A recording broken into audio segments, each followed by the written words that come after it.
Welcome back into Hitting Hard with Jon Chuckery here on Locked On Sports Atlanta. Asking you to head over to youtube.com. Put Locked On Sports Atlanta into your search browser. Find us, subscribe to the channel, leave us a comment there. Of course, you can find us on all of your favorite podcast platforms, Odyssey, Spotify, all of your favorites. Just feel free to download it at any time and listen to us on the go, and follow me on my personal Twitter page.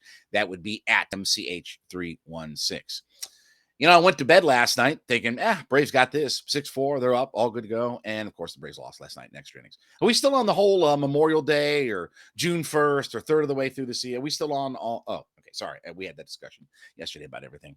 But one of the other things that happened again last night was Humberto Castellanos, the starting pitcher for the Atlanta Braves. He plunked Ronnie. After the catcher went out to talk to the pitcher, very next pitch he throws and ends up hitting Ronnie.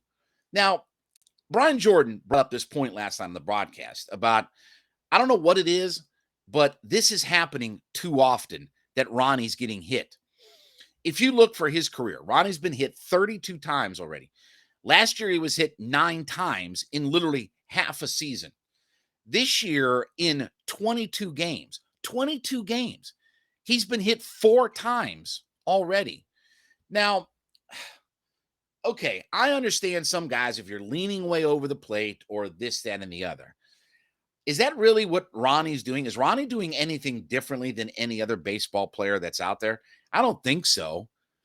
And I know nowadays you see these guys and they come up in full armor. Like they come up to the plate as if they're one of the members of the Knights of the Round Table, right? Like they come up to the plate like they're about to go in a joust for King Arthur. So I get that, pitchers maybe don't fear the idea of hitting a guy. But when is enough? When are the Braves themselves going to say enough is enough? Because every time I hear Snit talk about this, it's one of those things, this guy got hit, it's all the same stuff. Can I tell you, I want to see Snit go kick dirt on an umpire and get the hell thrown out of there.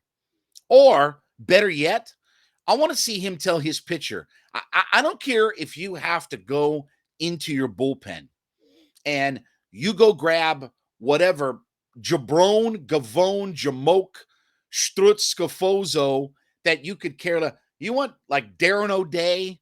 Hell, I don't care. Call up a guy for a day if that's call up a guy in the middle of a game and just throw a guy in there. And the first guy that comes up for last night, it was Arizona. First guy that comes up next inning, pow, right in the ribs. And you know what? If he gets thrown out of the game, next guy that you bring in, pow, right in the ribs. Or if they warn you on the first one, I'm throwing to the next guy. At some point, that this, we for all the things you would think that Snicker's old school baseball mentality on, you would think this would be one of the things about protecting Ronnie. I'm not saying go up and throw at a guy's head or whatever like that. Okay? But hit a guy in the ribs, hit a guy on his tuchus, or, drop one in his dumper. You got to do something at some point. This is ridiculous. In not even a full season, he's been hit 13 times in 104 games played. That doesn't seem excessive at some point. And he's had other years where he's been hit 9 times. He was hit 9 times a couple of years ago in 2019. He was hit 4 times in the shortened COVID year where he played 46 games. And I don't think, again, like I said, this is not a matter of Ronnie is sticking himself way out over the plate or whatever like that. There just seems to be this mentality that I'm not going to let the Braves' best player beat me. Now, you would think it'd be kind of crazy for teams to want to put Ronnie on first base, considering the speed and the disruption of a defense. He makes life tough for defenses. He makes life tough for pitchers. He can steal a base. He can score from first on a double. He can do all these kinds of things. You'd be kind of crazy. But there's got to be something going on that teams feel comfortable about plunking a guy like this. And I'm sorry, but there's no answer, or there's no way to shut, if I could use a Neganism, okay, from The Walking Dead, You got to shut that bleep down. You got to shut that sheet down. Okay.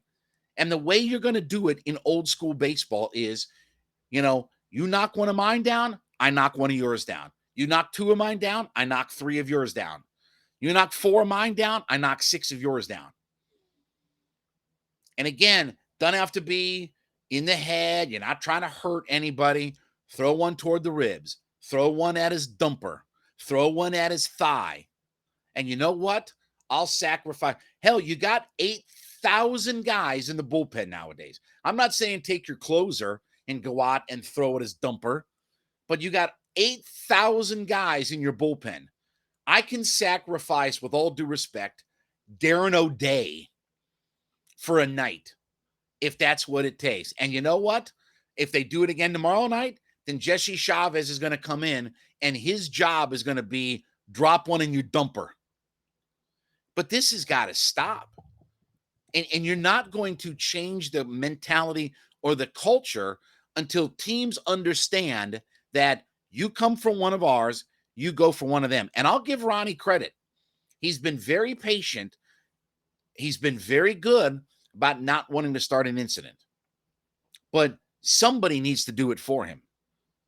And I don't know. Maybe that's another positional player that has to go after somebody. I'd like to see Snitker thrown out a little bit more in defense of his player. And I'm serious. Go kick some ump on the dirt. Pick up a handful of dirt and toss it at the umpire. I don't care. Send a message. Do something other than, it's just one of those things. It just kind of, I don't know. You look like a good pitch. Instead of that. Because this guy's your best player.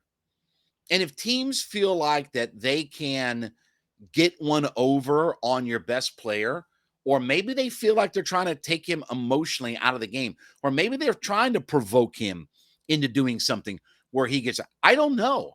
I mean, you'd have to ask, Don Mattingly and those kinds of people that continuously plunk him. The Marlins are the biggest, and again, that's because the Braves play the Marlins 8,000 times a year. But the Marlins are the biggest, contributor to all this. When do we start sending our message? When do we start knocking their guys down? You think Bob Gibson would have let one of his players? You think in the old days, Bob Gibson, the St. Louis Cardinals pitcher, Hall of Fame pitcher, one of the most intimidating guys in the history of Major League Baseball on the mound. If Lou Brock was going up and continuously getting plunked by teams, that Gibson wouldn't drop one in your dumper, throw at your thigh, ding your dumper, run one up on your ribs. You don't think Gibson wouldn't have brushed you back or dropped you down to the ground and said, "Hey man, you knock my guy down, I'm gonna knock your guy down." And that's how it used to be in baseball. I understand that there's a lot of things that people don't want to go back to in old school baseball and this, that, and the other. That's one of the things I wish we'd get back to. Where's my manager kicking dirt on an umpire and getting thrown out?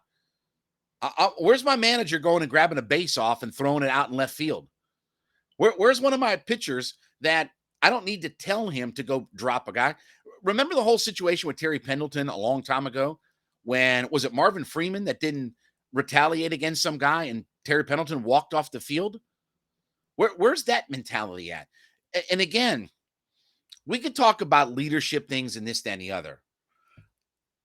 I'm not saying that this is a direct cause. But doesn't it make you wonder about, okay, if we're not going out there and protecting our best player, do we wonder why that we're not, we wonder why we're not so good. We wonder why we're 10 and a half games back. We wonder why we're kind of floundering around. We wonder why after a game, the response is, well, I just kind of, I had one of those things, just kind of, I don't know, it just kind of happened, just one of those things.